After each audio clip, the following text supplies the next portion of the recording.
মাধ্যমিকের ছাত্রছাত্রীরা আগামীকাল তোমাদের ইংরেজি পরীক্ষা রয়েছে।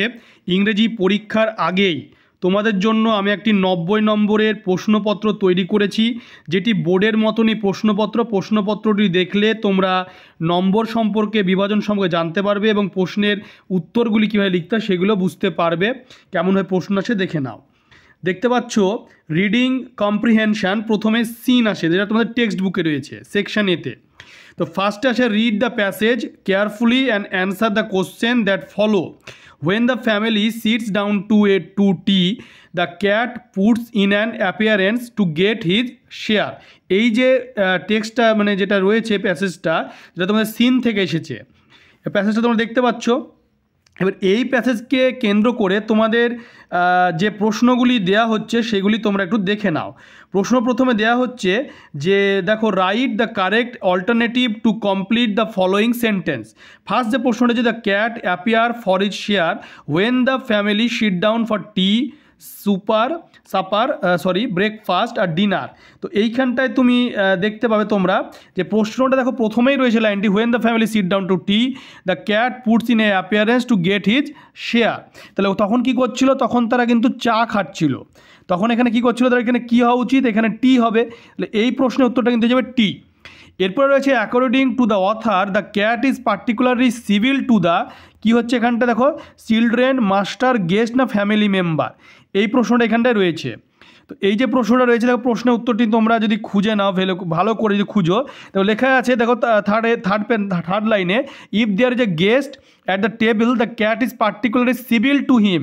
দেখো এই লাইনটা, আমি যে এই লাইনটা বললাম, এই লাইনটা একটু ভালো করে লক্ষ্য করো। দেখো particularly civil to him because the guest is likely to have the best of what is offered. তাহলে কী লেখা আছে? Civil to him. দেখো এখানে প্রশ্নের ভেতরে দেখো সিভিল বলে একটা অপশান রয়েছে, কি দেখো না, চিলড্রেন, মাস্টার, গেস্ট এবং ফ্যামিলি মেম্বার। এখানে গেস্ট লেখা আছে, তাহলে এখানে কী লেখা রয়েছে? সিভিল টু হিম।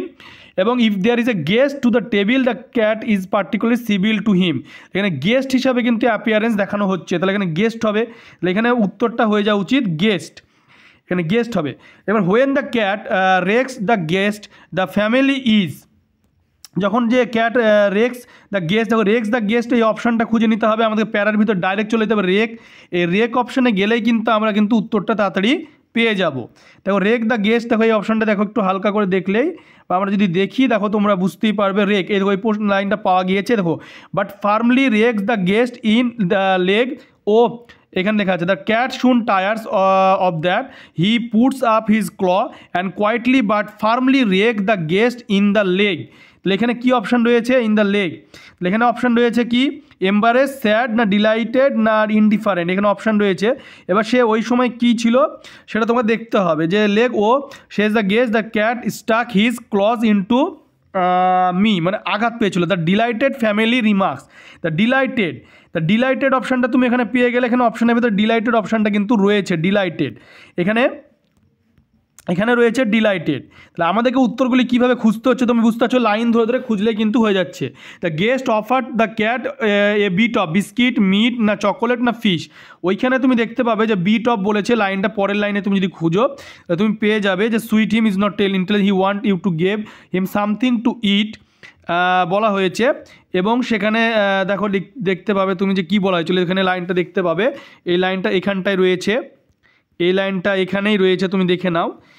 এইখানে রয়েছে লাইনটি যে short out a bit fish from his plate. তাহলে কী দেওয়া হলো? মাছ। এই মাছটা তুমি পেয়ে গেলে, তাহলে এখানে ফিশটা হয়ে যাবে, অ্যান্সারটা হয়ে যাবে ফিশ। উত্তর খুঁজতে হবে কিন্তু এইভাবে উত্তরগুলি খুঁজতে হবে লাইন ধরে ধরে। The cat moves to a safe distance from the guest boot and, এটা এবার ওখানে প্রশ্ন উত্তরটা লাইন ধরে খুঁজতে হবে। আমি প্রশ্ন তোমাদের দেখিয়ে দিচ্ছি। তারপর দেখবে এরকম দিবে complete the following sentence with information from the text. এরকম যদি দেওয়া থাকে কী করে বের করবো?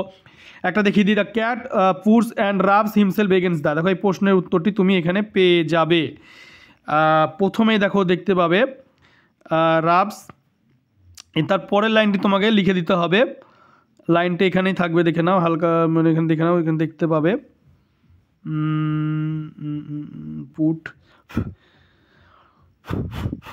পুট রাবস, দেখো এখানে রয়েছে রাবস হিমসেলফ এগেন্স্ট, এই লাইনটি তোমরা দেখতে পেয়ে গিয়েছো। এখানে রয়েছে হি পুটস নাইজলি, এখানে দেখতে পাচ্ছ rubs himself against the legs of the family member. এই যে এগেনস্টটা ছিল তারপর তোমাকে বাদ বাকি এই লাইনটু the legs of the family member, এই শূন্যস্থান পূরণটি তোমাকে লিখতে হবে the legs of the family member. এর পরের লাইন ঠিক একই রকমভাবে লাইন খুঁজে খুঁজে উত্তরগুলি লিখতে হয়। এবং সি দাগে রয়েছে যে ট্রু ফলস যেগুলি লিখতে হয় তোমাদেরকে দুটি থাকে 2 মার্কের সাপোর্টিং স্টেটমেন্ট দিতে হয়। সেটা তোমার যদি প্যারাগ্রাফের ভিতরে থাকে তাহলে ট্রু হবে, না থাকলে ফলস হবে, এবং সেটা লাইন ধরে তোমাকে একটা সাপোর্টিং স্টেটমেন্ট কিন্তু দিতে হবে, এক এক করে থাকে। ট্রু লেখার জন্য তুমি 1 পাবে, কি ফলস লেখার জন্য 1, এবং সাপোর্টিং স্টেটমেন্টের জন্য তুমি 1 পাবে। এরপরে যেটি দেখতে পাচ্ছ তোমরা কবিতা রয়েছে, to grass or leaf or fruit or wall the snail sticks close nor fears to fall, এরকম একটা কবিতা দেওয়া রয়েছে এবং কবিতার উপর নির্ভর করে তোমার 1 মার্কে 4টি দেখো প্রশ্ন। The snail does not fear to, the snail does not fear to কী লেখা আছে ফল, তুমি প্রশ্ন উত্তরটা একদম দেখতেই পাবে সব, এবং বইয়ের তোমার দেখবে যে টেক্সটে দেওয়া ফেয়ার টু ফল, তাহলে উত্তর হবে fall. The snail hide in the leaf grass fruit না হাউস, দেখো এখানে লেখাই রয়েছে হাউস, দেখো দেখতেই পাচ্ছ প্রশ্ন তো সব লেখাই রয়েছে house. The only chattel the snail has, দেখো চ্যাটেলটা খুঁজে দেখলে পেয়ে যাবে, চ্যাটেলটা কোথায় আছে দেখে নাও, চ্যাটেল দেখতে হবে তোমাকে যে the only chattel the snail has is himself না হর্নস না ওয়াল না হাউস, এই প্রশ্নের উত্তরটি তোমাকে এখানে তুমি দেখতে পাবে যে হর্নস রয়েছে, এখানে তুমি গিভ হয়ে যে হর্নস রয়েছে দেখতে পাচ্ছ, হর্নসটা উত্তর হবে। তারপর to be his own whole treasure the snail is, দেখতে পাচ্ছ ট্রেজার ইজ দেখতে পাবে। তো স্যাটিসফাইড ডিসপ্লেস না ওরিড না ইরিটেটেড যেটাকে বলা হচ্ছে সেটা তুমি দেখতে পাবে যে except himself has chattel none well satisfied to be his own, satisfied well satisfied লেখা আছে। এইভাবে সব উত্তরগুলি দেখতে পাওয়া যাবে কবিতা এবং গদ্যের যদি লাইন ধরে খুঁজো। তারপরে অ্যান্সার দ্য ফলোইং কোশ্চেন দুটো আছে তোমার, হোয়াই ডাজ দ্য স্নেল, এরকম এটাকে কেন্দ্র করে তোমাকে কিছু প্রশ্ন উত্তর লিখতে হবে 2 মার্কে, 2 দুগুণে 4, দেখতেই পাচ্ছ প্রশ্নের বিভাজনগুলিও তোমরা দেখতে পাচ্ছ। এরপরে যেটা রয়েছে দেখবে তোমাদের রিডিং যে কম্প্রিহেনশন আনসিন থাকে 3 দাগে, আনসিনটা ঝুলন গোস্বামীকে কেন্দ্র করে তোমার আনসিনটা দেওয়া হয়েছে, ঝুলন গোস্বামী দেখতে পাচ্ছ, ঝুলন গোস্বামীর ওপর তোমার আনসিন দেওয়া হয়েছে, আনসিন। তারপরে আনসিনটা পড়তে হবে ভালো করে, আনসিনটা পড়ার পরে তোমাদেরকে প্রশ্নের উত্তরগুলি করতে হবে। এবার প্রশ্ন উত্তর কেমন থাকে তোমাকে দেখবে যে 4টে করে যে MCQ যেটা থাকছে 6টা MCQ থাকবে, ঝুলন গোস্বামী প্যারাগ্রাফটা পড়ার পর তোমাকে 6টা MCQ করতে হবে, এরপর তোমাকে ট্রু ফলস করতে হবে 3 দুগুণে 6, সাপোর্টিং স্টেটমেন্ট লিখলে 1 এবং ট্রু ফলস লেখার জন্য তুমি 1 পাবে 3 দুগুণে 6। এরপরে তোমার 2 মার্কে 4টি প্রশ্ন, 4 দুগুণে 8, এই প্রশ্নগুলি ওই প্রশ্ন উত্তরগুলি পড়ে পড়ে বের করতে হবে। এরপরে তোমার রয়েছে যেটি সেটি হলো যে গ্রামার অ্যান্ড ভোকাবুলারি রয়েছে দেখতেই পাচ্ছ, right the correct alternative in the given blanks, যেটা 1 মার্কে 3টি যেটাকে বলা হচ্ছে আর্টিকেল, যেখানে টেক্সট বা হ্যাজ টেকেন যে দেখছে যেগুলো আছে যেটা মানে তোমার টেন্স অনুযায়ী পরিবর্তন হয়, এবং বাক্যটা পড়ে বুঝতে হবে যে কোন টেন্সে রয়েছে সেই অনুযায়ী তোমাকে বসাতে হবে ভার্বগুলি। এবার ডু অ্যাজ ডাইরেক্টেড আছে, fill in the blanks with appropriate article preposition বসাতে হয়, যেটি 1 মার্ক করে রয়েছে, মানে 1 করে 3টি মানে থাকে শূন্যস্থান পূরণ, আর্টিকেল প্রিপোজিশন বসাতে হয়। এরপর rewrite the following sentence according to the instruction given in bracket, তো প্রথমটা রয়েছে মেক ইট অ্যাফার্মেটিভ করতে হবে, তারপর old man was washing his own cloth, এটা চেঞ্জ ইন ভয়েস, তারপরে he is a happy man, এটা তোমাকে কমপ্লেক্স সেন্টেন্স করতে হচ্ছে। এরপরে যেটা রয়েছে তোমার সি দাগে সেটা হচ্ছে তোমরা দেখতেই পাচ্ছ এখানে ওয়ার্ডগুলি দেওয়া রয়েছে এবং ওয়ার্ডের নিচে একটা করে আন্ডারলাইন করা আছে, যেটা অনুযায়ী তোমাকে ফ্রেজাল ভার্ব করতে হবে। দেখো দেখতে লেখা আছে ফ্রেজাল ভার্ব বসাতে হবে, ডায়েড, এক্সটিংগুইশড এবং রিডিউস, এবং তুমি এই যে বক্স আছে সেই বক্সে যেগুলো দেওয়া রয়েছে সেইটাকে মানে সেইগুলোকেই মানে ফ্রেজাল ভার্বগুলোকে চেঞ্জ করতে হবে, টেন্স অনুযায়ী আবার চেঞ্জ করতে হয়, সেটি করতে হবে। এরপরে যেটা রয়েছে তোমার সেটি হলো যে তোমার ওই যে তোমরা আনসিনগুলি পড়েছিলে সেই কোশ্চেন নাম্বার 3, সেই আনসিনগুলি পড়ে এই যে শব্দগুলি দেওয়া রয়েছে তার কাছাকাছি তোমার একদম সেম যে ওয়ার্ড মিনিং হবে সেইগুলো তোমাকে বক্সে বসাতে হবে 4 দুগুণে 8।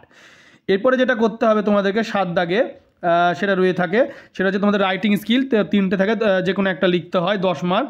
তো প্রথমে দেখো একটা রাইট স্টোরি দেওয়া রয়েছে, soldier prisoner of war for some years, একটা স্টোরি দেওয়া রয়েছে, তারপর একটা ফ্লোচার্ট দেওয়া রয়েছে যেটি paragraph on how a school ম্যাগাজিনের উপর একটা প্যারাগ্রাফ রয়েছে। তারপরে একটা write a letter to the এডিটরকে, নিউজ পেপার এডিটরকে লেটার, প্রবলেমটা কি ফেস করছো কমন পিপল, যে due to uncontrol use a loudspeaker এবং যে সাউন্ড বক্সের জন্য ডিউরিং ডিফারেন্ট প্রোগ্রামে যেগুলো বাজছে ফেস্টিভ্যালে সেটাকে কেন্দ্র করে যে প্রবলেম ক্রিয়েট হচ্ছে তার উপর একটা রাইটিং স্কিল দেওয়া হয়েছে। তোমরা ভিডিওটি বেশি করে শেয়ার করবে, চ্যানেলটিকে অবশ্যই সাবস্ক্রাইব করে পাশে থাকা বেল আইকন তোমরা প্রেস করবে যাতে পরবর্তী ভিডিওর নোটিফিকেশান তোমাদের কাছে পৌঁছে যায়।